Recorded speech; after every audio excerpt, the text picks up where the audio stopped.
Ay mga lods, may pasurpresa nga pala si Mayora, kaya naman dyan ay nagulat si Poging Kalbo.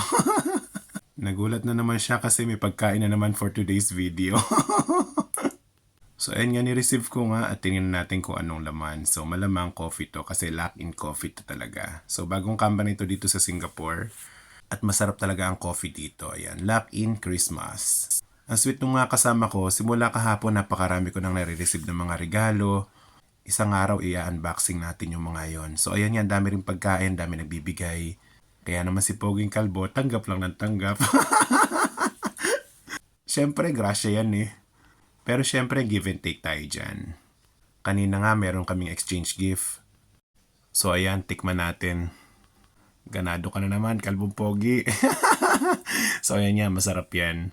Ang flavor nito ay coffee coconut latte. Di ba? Napakalinamnam ng lasa. Hindi masyadong matamis. Pero syempre, may sweet siya. Kaya tumataba eh. So yun lang. Maraming salamat mga Lods. Thank you.